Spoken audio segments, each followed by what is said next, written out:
Saya mengenal Gus Dur dari dekat sejak tahun 86. Ketika saya menjadi Ketua Dewan Mahasiswa ITB yang disebut dengan FKHJ pada waktu itu, kami sering berdiskusi, berinteraksi dengan Gus Dur pada waktu itu. Hari ini saya akan menyampaikan 3 hal, bukan karena nomor saya nomor 3, tapi 3 hal. Yang pertama saya ingin menyambung pasal yang disampaikan oleh Mbak Khofifah yang menjadi Gubernur Jawa Timur.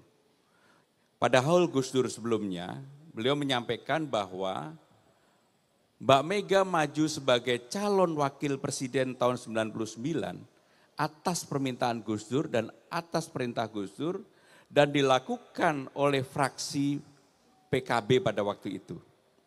Kebetulan sayalah yang menyiapkan administrasinya.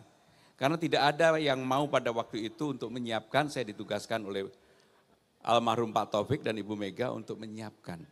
Jadi apa yang disampaikan oleh Mbak Khofifah pada waktu itu, saya ingin menyambungkan pasalnya bahwa itu benar. Sepenuhnya adalah arahan dan permintaan Presiden Abdurrahman Wahid pada waktu itu. Itu yang pertama. Yang kedua, saya juga menjadi saksi ketika Gus Dur dan Mbak Mega yang pada waktu itu dalam kondisi yang berseberangan dan agak sulit untuk dipersatukan, tiba-tiba Mas Taufik menghubungin saya almarhum, Pram, Gus Dur pengen ketemu. Pada waktu itu saya udah menjadi sekjen partai, Gus Dur pengen ketemu. Dan saya akhirnya dengan Mas Taufik dan salah satu pengusaha, mohon maaf saya tidak sebutkan namanya, tapi pengusaha ini sangat terkenal sekali yang dekat dengan Gus Dur dan juga dekat dengan Mbak Mega. Gus Dur menyampaikan, aku pengen ketemu mbakmu, Mbak Mega maksudnya.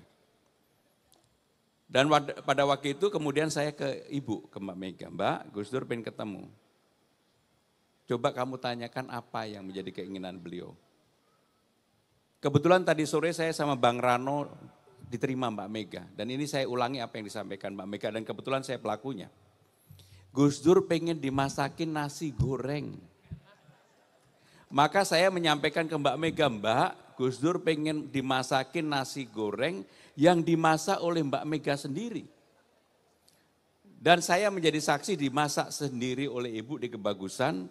Akhirnya bertemulah dengan Ibu Mega setelah sekian waktu Gus Dur tidak bertemu dengan Bu Mega. Dan ini permintaan Gus Dur menunjukkan begitu jembar hatinya Gus Dur. Begitu luasnya Gus Dur. Dan ketika pertemuan itu terjadi, Mbak Mega minta hanya saya yang jadi pelayan Bu Sinta pada waktu itu. Menyiapkan minum, air putih dan makanan dan sebagainya yang disiapkan oleh Mbak Mega sendiri. Jadi tadi sebelum berangkat saksinya Bang Dul, Bang Rano Karno, saya menyampaikan kepada Mbak Mega, Mbak saya akan ke tempatnya Haul Gus Dur, beliau menyampaikan tolong sampaikan ke Mbak, saya titip salam hangat dari saya. Maka ini saya sampaikan kepada Bu Sinta. Yang ketiga, Gus Dur tidak pernah lekang dengan waktu dengan berbagai caranya untuk membantu seseorang. Kurang lebih 2 bulan yang lalu saya diminta ketemu Mbak Yeni Wahid, ada di belakang Mbak Yeni. Saksinya Mbak Yeni, yang tahu hanya saya dan Mbak Yeni, enggak ada orang lain yang tahu. Saya diajak masuk ke ruangannya Mbak Yeni, dipertemukan seseorang. Saya enggak sebut namanya, yang tahu cuma saya sama Mbak Yeni.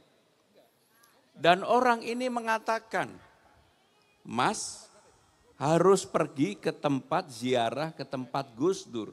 Mbak Yeni betul kan? Saksinya Mbak Yeni. Dengan berbagai cara karena kesibukan yang ada saya ziarah ke tempat Gus Dur. Pada waktu itu ditemani oleh Gus Kikin, Tebu Ireng. Begitu saya pulang dari ziarah Gus Dur, hati saya berbunga-bunga dan saya yakin dengan keyakinan yang luar biasa. Termasuk satu permintaan oleh orang yang saya dan Mbak Yeni yang tahu, akhirnya saya jalankan Mbak Yeni. Karena itu sebagai syarat, hanya saya dan Mbak Yeni yang tahu. Jadi artinya Gus Dur dengan berbagai cara tak lekang oleh waktu untuk membantu saya pribadi, saksinya Mbak Yeni.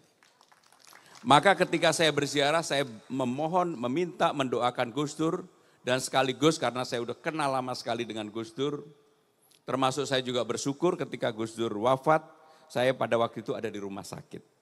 Sehingga dengan demikian perjalanan panjang saya merasa salah seorang yang dipilih oleh Gus Dur untuk hadir dalam momen-momen dalam banyak hal. Kalau saya ngomong tentang yang terakhir, kalau bukan karena Mbak Yeni, saya nggak buka Mbak, karena ini tadi Mbak Yeni menggebu-gebu, dan saya melihat begitu Mbak Yeni yang di luar dugaan, pidatonya yang biasanya nggak biasa-biasa, ini pidatonya sangat Gus Durian banget. Sehingga dengan demikian saya menyampaikan yang ketiga tadi. Ibu Sinta, Bapak Ibu sekalian, sekali lagi terima kasih. Dan kita semua mendoakan Gus Dur semoga apa yang menjadi peninggalan Gus Dur, apa yang diperjuangkan oleh Gus Dur, mudah-mudahan kita bisa teruskan bersama. Terima kasih, wassalamualaikum warahmatullahi wabarakatuh.